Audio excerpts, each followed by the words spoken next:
Hello everyone, welcome to Dream Classes. मैं रुचि जैन आपको biology पढ़ाने वाली हूँ। आज हम पढ़ने वाले हैं sexual reproduction in flowering plant, यानी कि हमारे पुष्पी पादपों में लैंगिक जनन किस तरह से होता है। पुष्पी पादपों में लैंगिक जनन को समझने के लिए हम एक डायग्राम बना लेते हैं। पुष्पी पादपों में लैंगिक जनन को समझने के लिए हम एक प्रारूपिक पुष्प का डायग्राम बना लेते हैं। प्रारूपिक पुष्प के डायग्राम में ये हमारा है वर्तिकाग्र, ये वर्तिका, ये अंडाशय। यहाँ पर हमारे नर जनन अंग, पुतंतु, योजी व परागकण स्थित होते हैं। ये पुष्पासन पर स्थित होते हैं। इनके चारों तरफ बाह्य दल एवं दलपुंज पाए जाते हैं।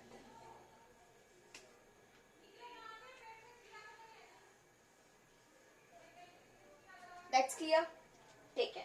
अब हम जो हमारा आज का टॉपिक है लघु बीजाणुधानी की संरचना, स्ट्रक्चर ऑफ माइक्रोस्पोरेंजिया पढ़ने वाले हैं।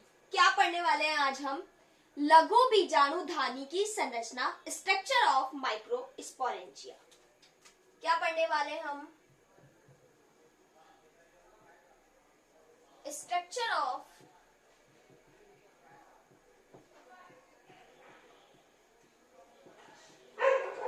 माइक्रोस्पोरेंजिया की स्ट्रक्चर में क्या होता है? माइक्रोस्पोरेंजिया की स्ट्रक्चर में तीन चीजें हैं हमारी। एक है epidermis, endodermis, middle layer and tapetum. सबसे जो हमारी आउटर लेयर होती है, कौन सी लेयर? Outer layer.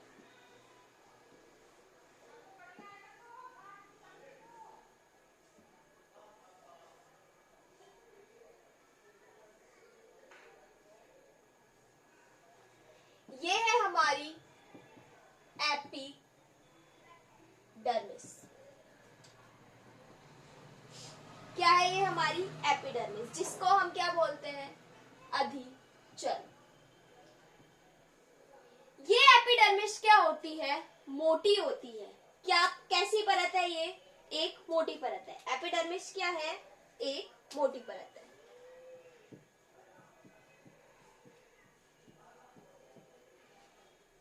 अब ये मोटी परत है तो ये बाह्य आघातों से सुरक्षा प्रदान करती है। क्या करती है ये? बाह्य आघातों से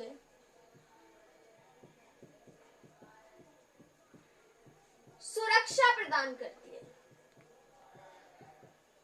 क्या करती है ये? बाह्य आघातों से सुरक्षा प्रदान करती है। इसकी उत्पत्ति यानी कि इसका निर्माण कहां से हुआ है? आर्किस्पोरेंजियल सेल से हुआ है। कहां से हुआ है इसका उत्पत्ति?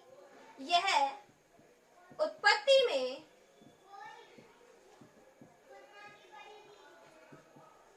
आर्किस्पोरेंजियल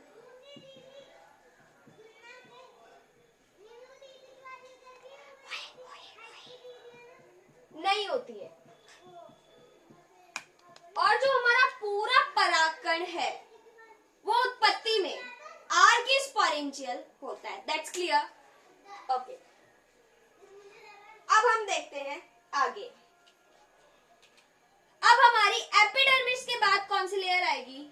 एंडोडर्मिस। एपिडर्मिस के बाद हमारी कौन सी लेयर है? एंडोडर्मिस।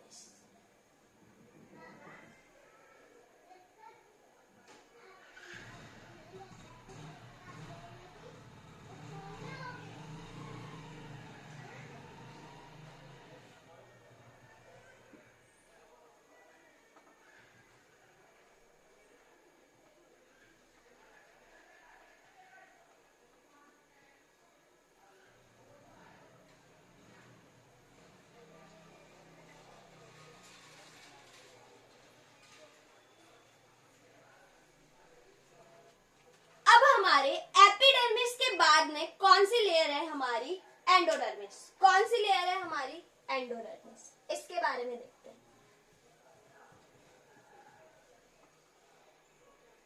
कौन सी लेयर है हमारी? एंडोडर्मिस। ये जो हमारी एंडोडर्मिस एंडोडर्मिस है इसे हम बोलते हैं अंतःचर। क्या बोला जाता है इसको? अंतःचर। ये होती है एक पतली परत। क्या होती है ये? एक पतली परत है। अब इस पतली परत में क्या होता है कि हमारे कुछ परतों का निर्माण होता है। क्या होता है? कुछ परतों का निर्माण होता है। इसमें क्या होता है? अल्फा सेलुलोज, एफ कैलोस परत का जमाव होता है। किसका जमाव होता है इसमें? कैलोस परत का। जहां जमाव कम होता है, कुछ स्थानों पे जमाव अनुपस्थित होता है,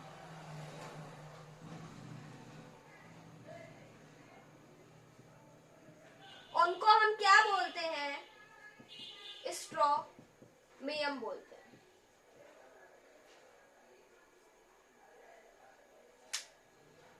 क्या होता है कि एंडोडर्मिस क्या है? हमारी अंतःचर बोला जाता है।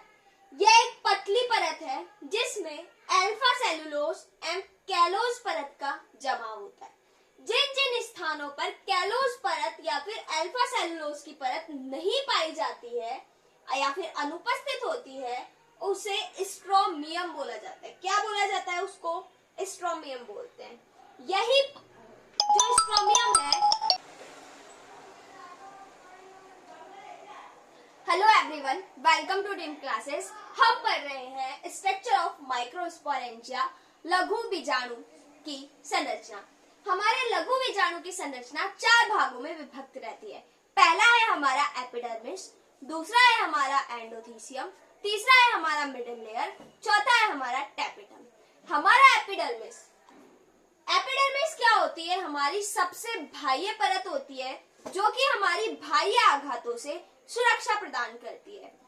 ये हमारे सेलुलोज की बनी हुई होती है जो एक दृढ़ मटेरियल है जो कि हमें सुरक्षित रखता है, परागकण को सुरक्षित रखता है। नेक्स्ट परत है हमारी एंडोथीसियम, जिसे कि अधिचर्म बोला जाता है। अधिचर्म एक पतली परत है। इस पतली परत में अल्फा सेलुलोज तथा कैलोस परत का जमाव पाया जाता है। क्या पाया जाता है इसमें? अल्फा सेलुलोज एंड कैलोस परत का जमाव पाया जाता है। कुछ स्थानों पर इस कैलोस परत का जमाव नहीं होता है। जिन जिन स्थानों पर कैलोस परत अनुपस्थित होती है उसे स्ट्रोमियम कहा जाता है और यहीं से ही हमारी पराग नली का निर्माण होता है। इसलिए इस परत को यानी कि स्ट्रोमियम को हमारे परागकण के लिए आवश्यक माना जाता है, एक अच्छा पदार्थ माना जाता है। क्लियर? नेक्स्ट हमारी लेयर है मिडिल लेयर। मिडिल लेयर क्या करती है? भोजन पदार्थों का संग्रहण करती है। क्या करती है ये? भोजन पदार्थों का संग्रहण करती है। ये जो हमारी मिडिल लेयर है ये 3 से 4 परतें होती है। भोजन निर्माणों का संग्रह करती है एवं अल्पजीवी होती है, यानी कि संग्रह करती है और थोड़े टाइम के पश्चात ये मृत हो जाती है। लास्ट एंड सबसे इंपॉर्टेंट है हमारी टैपिटम।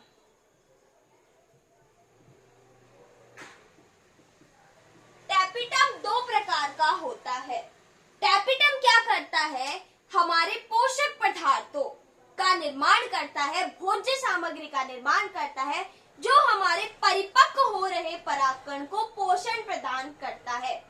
अगर परागकण को कहीं से गति मिलेगी, कहीं से पोषण मिलेगा, तो वो क्या है? हमारा टैपिटम है। टैपिटम कुछ रसायन आदि का सिक्रेशन भी करता है जो हमारे परागकण को एक सुरक्षित वातावरण प्रदान करता है, उसे नष्ट होने से बचाते हैं। That's clear? Very good. Exam में टैपिटम के बहुत सारे यूजेस पूछे जाते हैं। आप टैपिटम के यूजेस बहुत अच्छे से कर लीजिएगा। अब हम नोट डाल के कुछ लिखने वाले हैं। नोट डाल के क्या लिखने वाले हैं? आप मुझे बताइए कि सबसे बड़ा परागकण कौन सा है, सबसे लंबा परागकण कौन सा है और सबसे छोटा परागकण कौन सा है।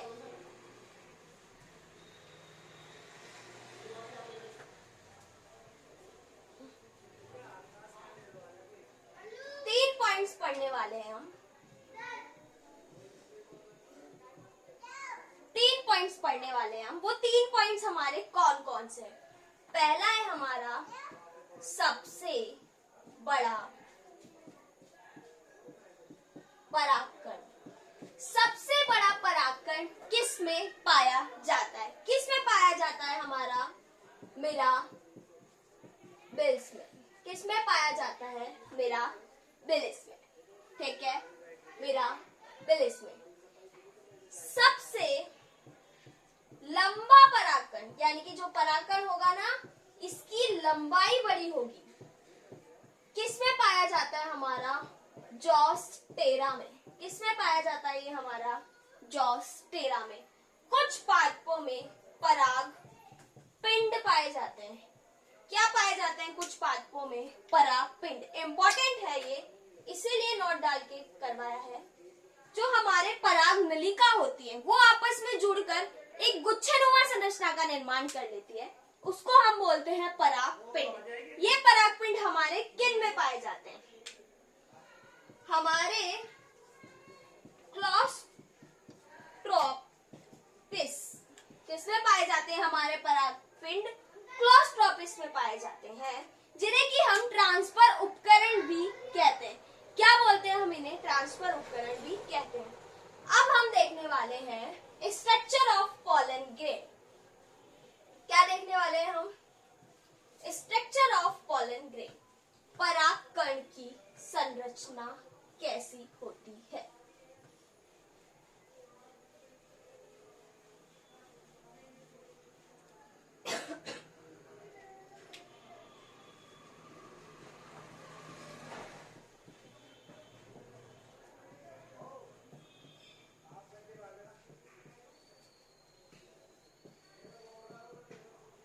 चलिए हम परागकण की संरचना बनाते हैं। परागकण किस तरह का दिखाई देता है?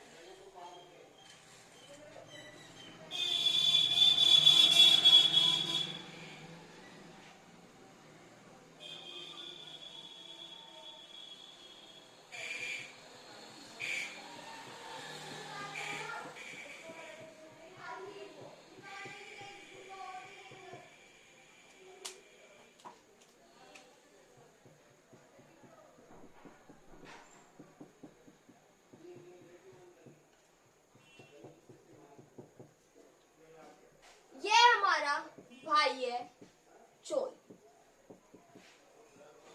ये हमारा अंतः चोल, ये हमारा केंद्रक, ये हमारा कोशिका द्रव्य, ये हमारी रिक्तिका। बाह्य चोल को हम बोलते हैं एक्साइन, अंतःचोल को हम बोलते हैं इंटाइन, केंद्रक को हम बोलते हैं न्यूक्लियस, कोशिका द्रव्य को हम बोलते हैं साइटोप्लाज्म, रिक्तिका को हम बोलते हैं vacuoles.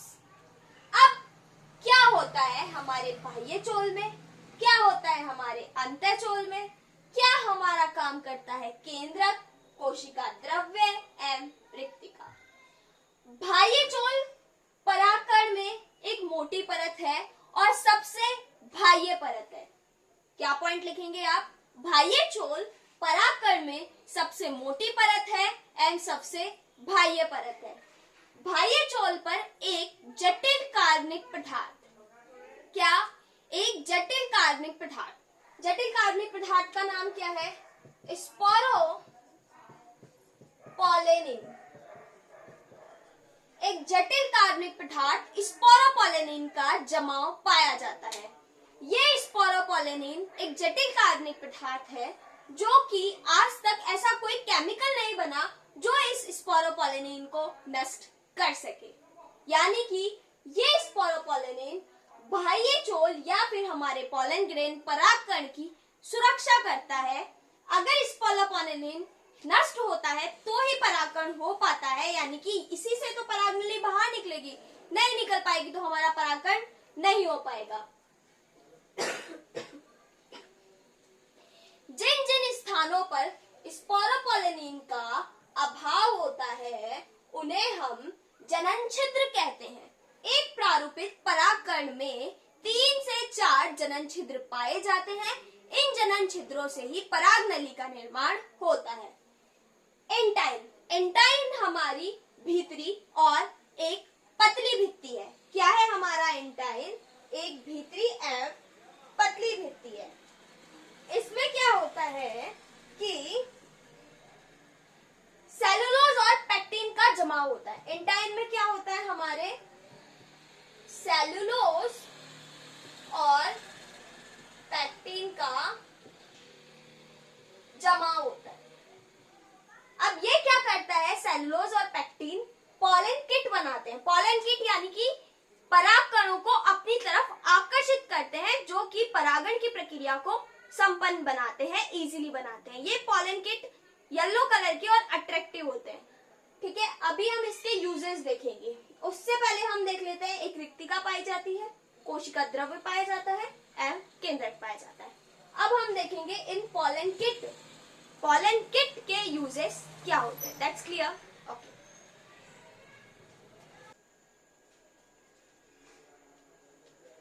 Hello guys, welcome to Dream Classes. मैं रुचि जैन आपको बायोलॉजी पढ़ाने वाली हूँ। बायोलॉजी का हम जो टॉपिक पढ़ने वाले हैं उसका नाम है फंक्शंस ऑफ पॉलन किट, यानी कि जो हमारा पॉलन किट था, पॉलन किट कहाँ था हमारा? हमारी अंतःचोल एंटाइन में था, एक्साइन में था।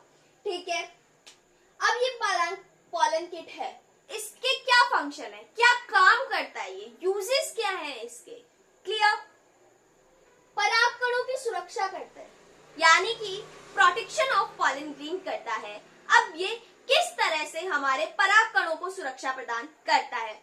ये जो हमारे सन से आने वाली हानिकारक विकिरणें हैं, अल्ट्रावायलेट रे है, उनसे हमारे परागकणों को सुरक्षा प्रदान करता है। That's clear? ओके।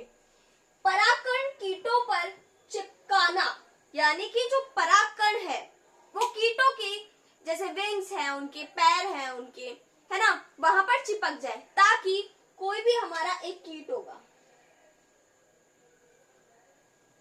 नहीं बनेगा कीट का डायग्राम, कोई बात नहीं, कोई भी हमारा एक कीट होगा, एक जगह से दूसरी जगह जाएगा, तो क्या होगा कि इस फ्लावर से दूसरे फ्लावर में गया तो वहां पे हमारा परागण होगा। तो इसलिए जो हमारे परागकण है वो चिपचिपे बने, चिपचिपे को इंग्लिश में बोलते हैं स्टिकी फॉर्म में आ जाए। वो स्टिकी फॉर्म में कहां से आएंगे, किस रीजन से आएंगे? पॉलन किट के कारण आएंगे। That's clear? अब हमारे जो कीट है वो उसकी तरफ अट्रैक्टिव भी तो होने चाहिए। अगर वो आएंगे ही नहीं तो हमारा पॉलिनाइजेशन कैसे होगा, परागण कैसे होगा? पॉलिनाइजेशन करवाने के लिए हमारे पॉलन कीट क्या करते हैं कि कुछ पीले रंग का पदार्थ जो कि हमारे परागकण होते हैं उनका होता है, जो कि कीटों को क्या करते हैं? आकर्षित करते हैं। ये हमारे 3 पॉइंट्स हैं फंक्शंस ऑफ पॉलन किट के। होप सो कि आपको ये क्लियर होगा। ठीक है, चलिए अब हम देखते हैं पराग एलर्जी। पराग एलर्जी क्या है? कुछ परागकण क्या करते हैं? हमारे कुछ श्वसनीय विकार या त्वचा विकार उत्पन्न करते हैं, उन्हें हम क्या कहते हैं? पराग एलर्जी कहते हैं। जैसे कि हमने देखा कि कई बार देखा गया है कि जहां पे भी क्रॉपिंग होती है, यानी कि फसल उगाई जाती है, परागण पाए जाते हैं, परागकण पाए जाते हैं, तो वहां पे क्या होता है कि उन में रहने वाले लोगों को कुछ प्रॉब्लम्स होने लग जाती है। उनको कोई भी स्किन डिजीज हो जाती है या फिर उनको रेस्पिरेशन डिजीज हो जाती है, तो त्वचा संबंधित विकार उत्पन्न हो जाते हैं या फिर श्वसन संबंधित विकार उत्पन्न हो जाते हैं। इनको हम पराग एलर्जी बोल देते हैं। अब ये कहाँ देखा गया है? सबसे ज्यादा देखा गया है गाजर घास में। गाजर घास क्या है? एक खरपतवार है। गाजर घास क्या है? एक खरपतवार है। गाजर घास पार्थेनियम में देखा गया है, जो कि त्वचा रोग उत्पन्न करता है। इसके और भी एग्जाम्पल है चिनपोडियम, सोरगम और एमेथस। That's clear? ओके। पराग अंकुरण क्षमता, यानी कि जब हमारा परागकण है उससे पराग नली निकलती है। क्या निकलती है हमारे परागकण से? ये हमारा परागकण है, इससे ये पराग नली निकलती है। अब ये नली जो हमारा बाह्य वातावरण है, हमारा एनवायरमेंट है, इसमें कितने टाइम तक जिंदा रहेगी, उसकी लाइफ स्पान क्या होगी, वो हमारी क्या है? पराग अंकुरण क्षमता है। अब कई पादपों में ये पराग अंकुरण क्षमता 10 मिनट की, 1 सेकंड की, 5 सेकंड की, 1 महीने की, 30 मिनट की, 1 घंटे की या कई सालों की होती है। हमारी बुक में 2 दी हुई है। एक दी हुई है पराग अंकुरण क्षमता 30 मिनट की, किसमें है? हमारे चावल व गेहूं में है। और कई महीनों की किसमें? हमारे सोलेनेसी, रोजेसी, लेग्यूमिनेसी। सोलेनेसी में कौन आते हैं? हमारे आलू आते हैं। रोजेसी में कौन आता है? हमारा रोज का फ्लावर है ना हमारा, वो आता है। लेग्यूमिनेसी कुल में कौन आता है? हमारा मटर आता है। Clear?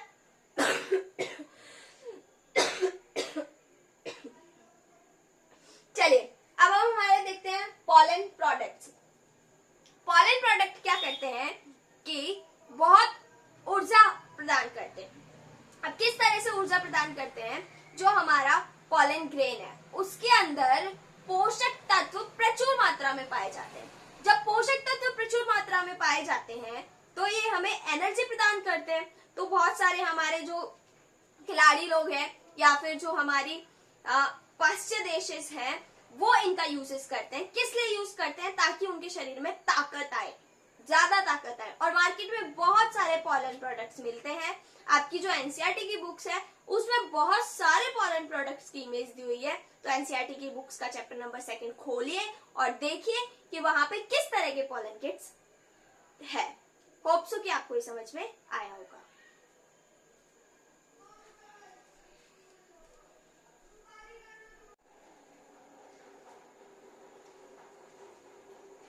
Hello guys, welcome to Dream Classes. मैं रुचि जैन आपको पढ़ाने वाली हूँ बायो।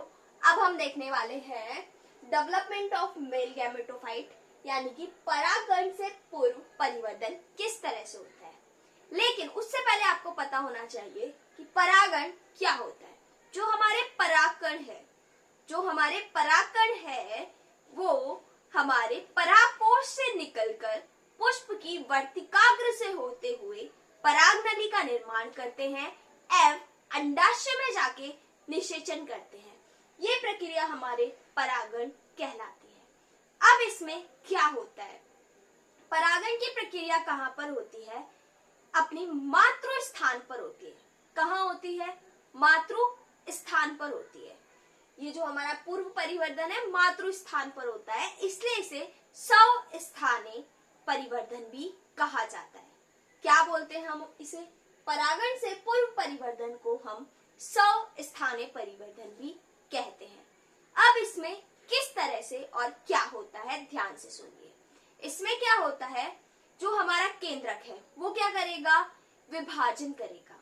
विभाजन कब करता है केंद्रक? जब उसका योगदान नहीं हो पाता, सेल को वो कंट्रोल नहीं कर पाता, हमारी कोशिका को कंट्रोल नहीं कर पाता, तब हमारा केंद्रक विभाजन करता है। तो वो 2 कोशिकाओं का निर्माण करता है। एक है हमारी कायिक कोशिका, एक है हमारी जन्निक कोशिका। जो हमारी कायिक कोशिका है आकार में बड़ी होती है और केंद्रक भी उसका बड़ा होता है। जो हमारी जन्निक कोशिका है वो आकार में छोटी होती है। ठीक है, जब परिवर्तन प्रारंभ होता है तब कायिक कोशिका, जन्निक कोशिका जो हमारी होती है वो परिधि पर चिपकी हुई होती है। परिधि से अलग होकर कायिक कोशिका के कोशिका द्रव्य में तैरने लग जाती है एवं 2 नर युग्मक भित्त का निर्माण करती है। इस अवस्था को द्विकोशिकीय अवस्था कहते हैं। ऐसा 60% प्लांट्स में पाया जाता है।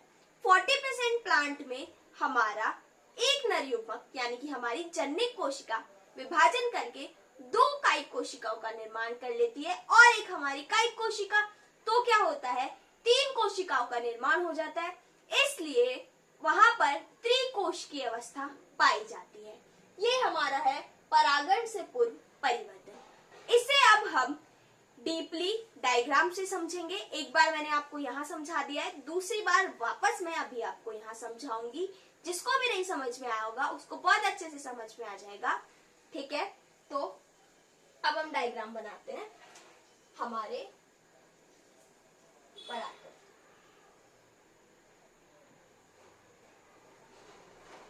ये हमारा परागण, ये इसका केंद्र क्या है? हमारा केंद्र। और ये रिक्तिका।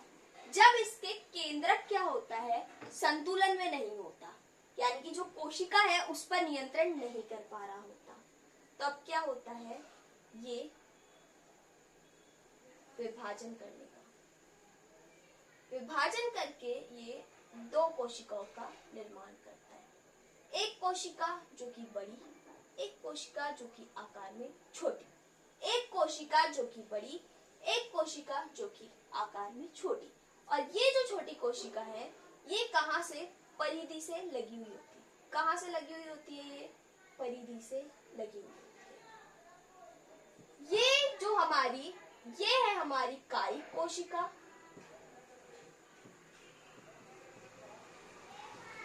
और ये है हमारी जनिक कोशिका। हमारी जनिक कोशिका परिधि से पृथक हो जाती है। अब देखिए हम अपनी जनिक कोशिका को परिधि से पृथक कर लेते हैं, तो ये हमारी जनिक कोशिका क्या होती है, कायिक कोशिका के केंद्रक में या फिर कायिक कोशिका के जीव द्रव्य में तैरना प्रारंभ कर देती है। इस अवस्था को हम परागण से पूर्व परिवर्तन कहते हैं। अब यहाँ पर दो कोशिकाएं हैं, इसलिए इस अवस्था को द्विकोशिकीय कहा जाता है। लेकिन ऐसा 60% प्लांट्स में होता है। 40% प्लांट में क्या होता है, ये जो हमारी जनिक कोशिका है ये विभाजन कर लेती है। क्या कर लेती है हमारी जनिक कोशिका, विभाजन कर लेती है। और जो हमारी, ये हमारी कायिक कोशिका और ये हमारी जनिक कोशिका विभाजन कर लेती है और दो कोशिकाओं का निर्माण कर लेती है। इस अवस्था को हम त्रिकोशिकीय अवस्था कहते हैं। ऐसा हमारे परागण से पूर्व परिवर्तन में होता है। पूर्व यानी परागण होने वाला है। That's clear.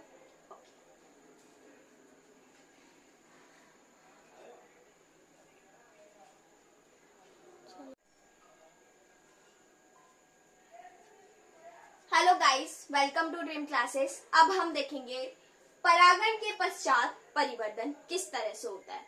परागण के पश्चात परिवर्तन हमारा पुष्प की वर्तिकाग्र पे होगा।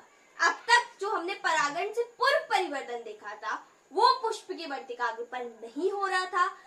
परागण से पश्चात परिवर्तन पुष्प की वर्तिकाग्र पर ही होता है। अब ये किस तरह से होता है, हमारी दो कोशिकाएं बन गई थी, एक थी हमारी कायिक कोशिका, एक थी हमारी जनिक कोशिका। मतलब उस अवस्था को हमने क्या बोला, दो कोशिकीय एवं दो केंद्र की अवस्था हमने उसको बोला। अब हमारी जनिक कोशिका से हमारे जो जनन छिद्र है वहां से क्या होता है, पराग नली का निर्माण होता है। अब पराग नली में क्या होती है, हमारी जनिक कोशिका चली जाती है और फिर उसके बाद में हमारी कायिक कोशिका भी चली जाती है। थोड़ी देर बाद क्या होता है, जनिक कोशिका समसूत्री विभाजन करके दो कोशिकाओं का निर्माण कर लेती है। इस अवस्था को हम परागण से पश्च परिवर्तन कहते हैं। अब हमारा परागण से पश्च परिवर्तन की खोज किसने की वो देखिए आप, वो इंपॉर्टेंट है। पराग नली का की खोज जेबी एमिक ने की। किसमें की, हमारे रोस्टुलेका प्लांट में की।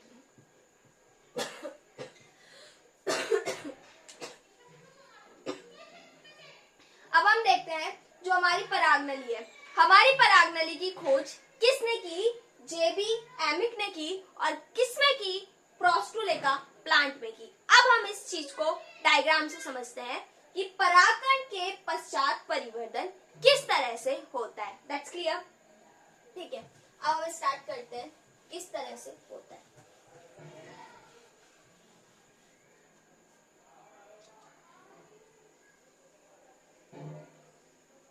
ये हमारा परागकण, इसमें हमारी बड़ी कोशिका कायिक कोशिका, छोटी कोशिका जनिक कोशिका। अब क्या होता है, ये हमारी कायिक कोशिका, ये हमारी जनिक कोशिका। अब क्या होगा कि जो हमारी जनन छिद्र है, वहां से किसका निर्माण हो जाता है? परागनली का निर्माण हो जाता है। क्या हो जाता है? परागनली का निर्माण हो जाता है। थोड़े टाइम बाद ये जो हमारी जननिक कोशिका है ये कहाँ चली जाती है? परागनली में चली जाती है। कायिक कोशिका अंदर रहती है। ये जननिक कोशिका, ये हमारी क्या है? कायिक कोशिका। ये हमारी क्या है? जननिक कोशिका। ये जननिक कोशिका क्या करती है? समसूत्री विभाजन कर लेती है और दो कोशिकाओं का निर्माण करती है। अब ये देखिए,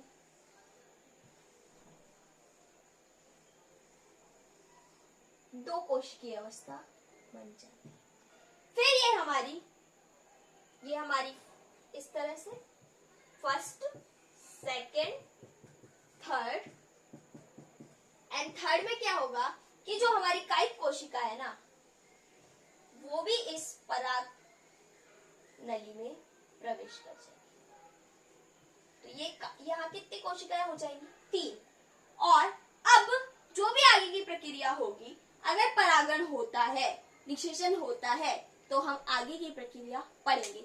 लेकिन उससे पहले हमें पढ़ना है मादा युग्मकोद्भिद की संरचना किस तरह से होती है, मादा युग्मकोद्भिद का निर्माण किस तरह से होता है। लेकिन आप लोगों के बहुत सारे कमेंट्स थे कि मैम क्वेश्चंस करवाइए, प्रैक्टिस करवाइए क्वेश्चन की।